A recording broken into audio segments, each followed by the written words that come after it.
Hey there, everyone. So, if you're interested in my Rocky Mountain Thunderbolt 770 MSL, I'm just going to walk you through what you're getting. So, mostly, if you want to know the components and the parts, just look at the specs online.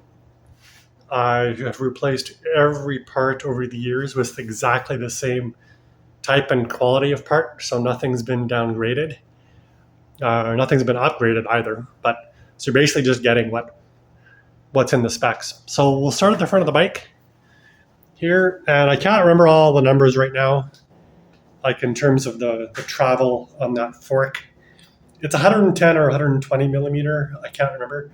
I've done regular maintenance on it, so you have to change the oil in these forks, every few years, and that's probably what I've done. I've changed the oil twice.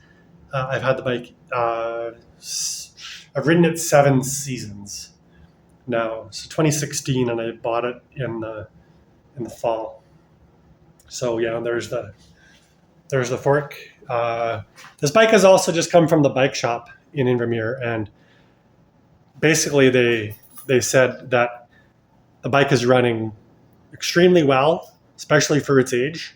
There's only a couple of things that could be replaced right now, but otherwise everything's great. And the forks is falling under the category of operating really well right now. So there you go, the Fox 32 millimeter wide fork.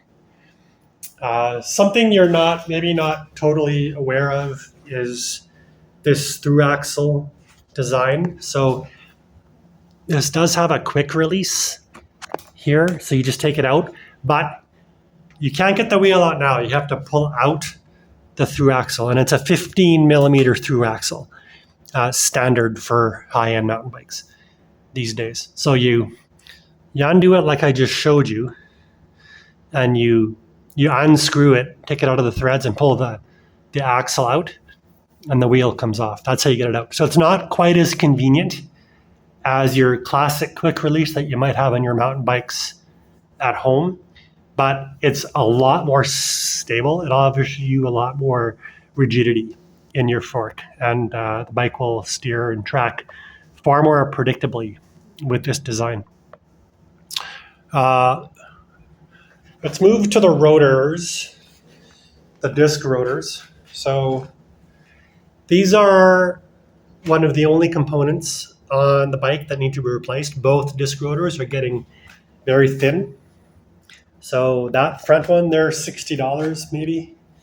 The front rotor as well as the rear rotor need to be replaced. I've never replaced them. And probably about 12,000 kilometers of riding, I haven't replaced them. So 12,000 kilometers on this bike, I haven't replaced the rotors. So you will want to replace those. Okay, so we'll go back to the front of the bike. The front wheel, I think, has been replaced once. You can kind of see the knobbies that are left. Still quite usable, this front tire, but it is worn. Actually, moving back to the fork on many high-end mountain bikes has an adjustable travel. So you've got, in this position, fully open, you've got all of the 110 or 120 millimeters of travel the fork comes with, and you can move. If you move this to the right, you close it off. So you only have about half that travel when it's closed halfway off, and then you can lock out the fork completely right there. So you'll get no compression out of that fork now, and that's just good for riding on pavement, or when you don't want the feedback that comes when you're pedaling. You can lock out the fork and makes it a lot more efficient, or you can open it up as much as you want when you're on a trail. Other than that, the forks those stanchions are in really good shape. What you want to look for in a used bike is make sure that the stanchions are not scratched at all, because that'll cause an oil leak. So those stanchions are in really good shape.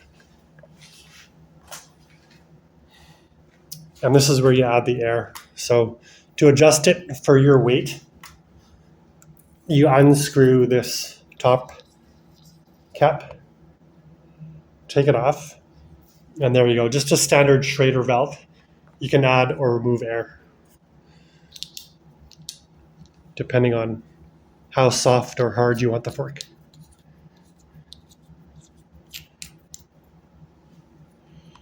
Okay, we'll just replace that. Brake pads are in really good shape.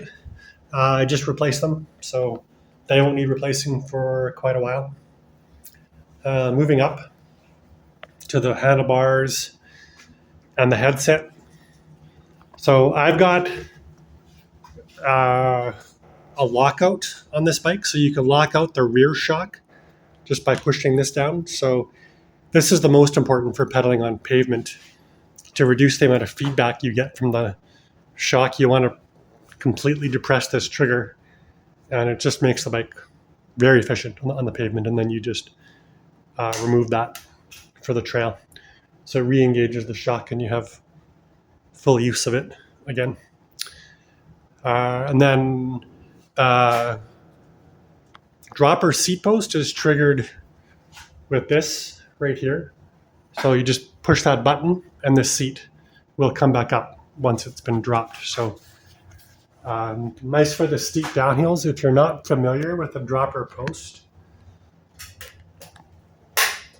show you how it works. So there we go. I just depressed. So when you're riding, you just put your weight on the seat, depress the trigger, and the seat will collapse down to that level. And when you want your seat back up again, you want to pedal, right? You just push this trigger and up it goes. And that seat post has been working perfectly for me. So it's in really good shape. But it does take maintenance. So that everything on the bike that is hydraulic needs oil changes and needs maintenance. Hence the explanations about the forks and the shock and the seat post. The brakes are also full of hydraulic fluid, the brake lines. So you have to bleed them every now and then to get the air out. And it just gives you much better performance.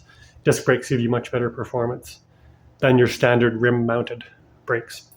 Let's move on to the frame. So the frame is ultra high modulus carbon, which means that it's super stiff and responsive. So very predictable on the trails and very light weight. The frame has no cracks. It's completely usable, and you're able to take this bike out on the trails right away as soon as you replace the rotors. The only issues with the frame are a few paint chips. So there's one right there. There's another one right there. And likely on the bottom here, you're going to find a few here and there.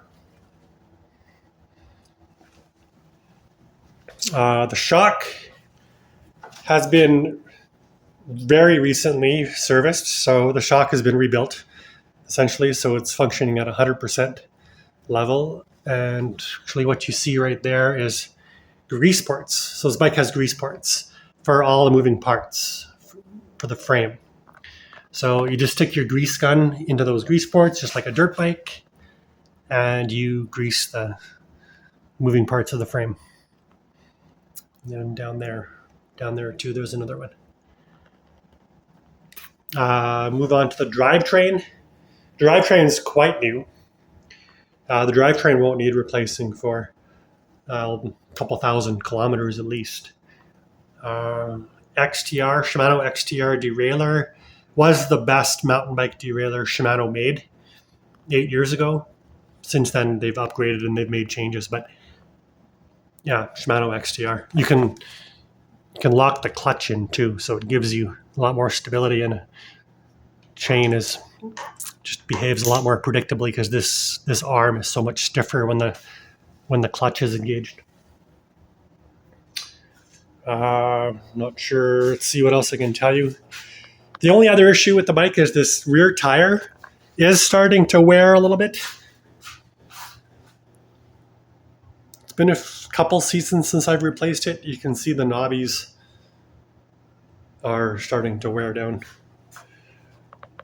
I mentioned brake pads earlier. Brake pads on the rear are fairly new as well.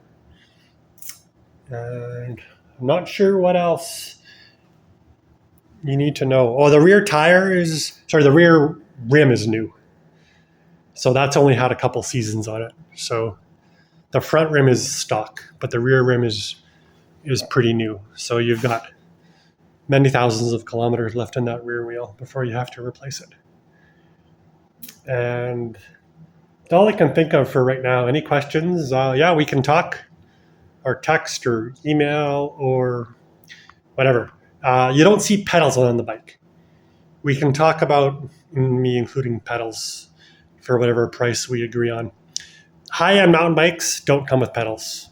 People are specific about what they want for pedals. You can get the clipless kind, or you can get just the flat kind where your foot doesn't clip in. I do have a spare set of clipless pedals, so yeah, we can talk about that. I also have a spare rim that you could probably have as well. So I can include one or two of these things for whatever price we agree on. I'm trying to get rid of some of these spare parts anyway, like the rim and the pedals. I think I have a seat as well. The seat is in good shape, but it's got that little tear right there. But yeah, so we can talk about it if anybody is interested. All right. Yeah, give me a call if you have any questions. Bye.